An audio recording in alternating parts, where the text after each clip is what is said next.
a little bit to the right then.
Alright, so the ordeal yesterday of having to hand steer 100 nautical miles with the tiller is because the chain that's attached to the sprocket that allows you to steer at the helm, one of the links twisted and popped open. So luckily we were able to find all the parts and pieces, and with the help of our friend Marco, we've been bending this back into shape.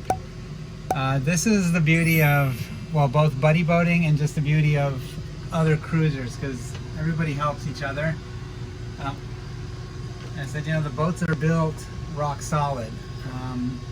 Components like this are put under extreme stress, and this linkage just popped open. So we'll get it back together, and hopefully we're on our way back to Florida.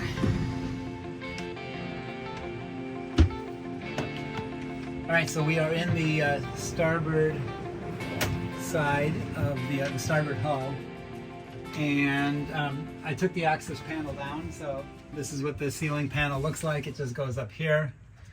So in the midst of this thing first happening, this is where I came to pull this panel down, and when I pulled the panel down, the chain flopped out here. So that was the first sign. That was the first sign that things were not going well. All right, so let's look behind. This is everything. So this is literally behind the entire helm. This right here, and I don't know if I should use, so there's two sprockets. You could see the chain, and on the bigger kind of gear looking wheel, that is going to the autopilot. The smaller one that's in the front here, that's the steering chain.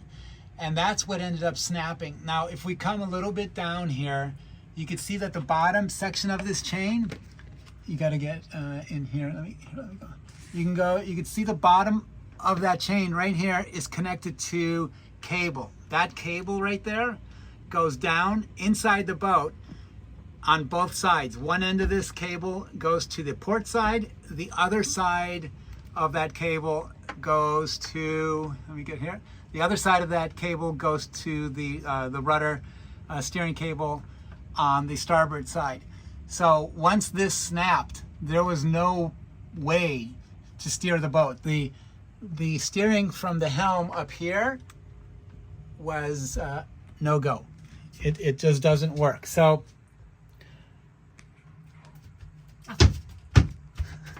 yeah, this is the steering chain. Now obviously this is post-fixed. This is it right here. I don't know if you can see my hand. You can see, okay, so that's the steering chain. That's the beginning of the steering cable right here. And when, so this is brand new. This we were able to get this replaced direct from Robertson and Kane, the builder of the boat. And so that's been fixed by just Catamarans, and I've had it double checked because why not? I just don't want to go through this again. And so, we have one more chain extra. And I bought a backup. So now I have a spare on the boat of the steering chain. Now, Murphy's Law says that thing will never break again. And I know it's literally impossible to have every single spare on the boat. Something's going to break, and we just won't have the part to fix it. At the end of the day, really the only parts that you really care about having on board are absolute critical safety things. It sounds crazy, but one of them would be the water pump for water to the whole house. that pulls, we have 200 gallons of fresh water. But if the water pump that sends it everywhere, forget about the showers, but drinking water, critical, right? You may not be able to brush your teeth, take a shower, or even flush a toilet, with fresh water. But you'll be fine, right? We'll make it through. But you obviously need to drink water. So it's critical. We have an extra pump, maybe we have two on board. You do your best. You do your best to have spare parts on board to be able to help yourself when you're out at sea. So the next morning we got to work on what do we do? How can we fix this? I did talk to Laurent at Just Catamarans. He didn't know where we were, so I got to give him a break. He said just go to a local bicycle shop and get a master link for a chain, but that wasn't obviously possible. So Marco came over. He had a thin, we have pictures, Mark, you can put this up. He had a thin Dyneema line. For those of you that don't know, line or rope that's on the boat, Dyneema is extremely, extremely strong. It's been said that you can have a dental floss, just a really super thin line, and you could tow a tractor trailer with it. So the breaking point of this stuff is ridiculously high. Marco had a really thin Dyneema line that actually fit inside the drum of the chain. So there's, which each link of chain, there is a steel, in this case, a stainless steel shaft. And there's nothing inside there. So we were able to run the Dyneema line through, pull the chain back together, run the Dyneema line through, then up over the top, and tied it. Now we tested it, and it was together, and it was working, going up and over the drum, over the sprocket. But it was a little kind of loosey-goosey. And so I had a heavier gauge seizing wire that we then ran that through, and we turned that as tight as we possibly could. So now it was really tight. And by all signs, it looked like we could actually just turn autopilot back on it and go again. But I was nervous about doing that. The autopilot is, rightfully so, is unforgiving. You told it, I want to go to this point, and it will keep the boat on that course to get to that waypoint. There are 3 different settings on the autopilot. One is like sport mode or performance mode or something, and it's extremely rigid and holds that course. Then there's one setting lower, like cruising, and then leisure. And leisure allows the boat to kind of drift a little bit more and not be so hardcore on keeping the boat on track. So ours was set to the mid setting. But the chain also did not break right in the middle. It was about 2/3 on one side where it snapped. So when we ran one of us went up to the helm, and we would turn the wheel, and you can see the degrees of how much you're turning that, how much you're turning the rudder or the helm wheel. And we realized that we can go hard over to port, no problem. What I didn't want to do is to take the fixed link. I didn't want it coming up and over the teeth of the sprocket, because I just didn't want to test it. If we wore it through, if the Dyneema line, over time, we still had 700 nautical miles to go. So that's a lot of traveling and a lot of steering. And I didn't want to test, is our little fix going to be able to get us home, and just sit back having a bowl of Cheerios thinking that autopilot's going to do its thing. So I decided that we would hand steer the rest of the way. But to be honest, sitting at the helm, hand steering this big wheel, which is super easy, was a dream compared to being on the back transom step fighting the ocean with a little stainless steel shaft. So we realized that we could go on the wheel hard over, all the way over for port.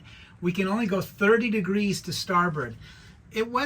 We weren't that inhibited within our steering. I knew where that range was, and so at 30 degrees, if this was the fix would come at 30 degrees. It would come right up to the top of the wheel of the sprocket wheel, and I didn't want it traveling up and over. So I kept it here, and then we could go all the way over to the other side and then bring it back up. And so it was a little game of making it back the rest of the way, and because we were running both engines, we obviously burned through a lot more fuel, especially in big seas. And I think we were running, I don't know, at 2,000 or 2,200 RPMs. To be able to fight against the ocean and displace water, the boat needed speed through the waves. And that also eased up the tension or stress on, well, me and the rudders steering the boat. But that also meant we burned up a lot more fuel. We still had to go through the rest of the Turks and Caicos. We took a run down to the Ragged Islands. From the Ragged Islands, we went... Should we show this on the map? Yeah.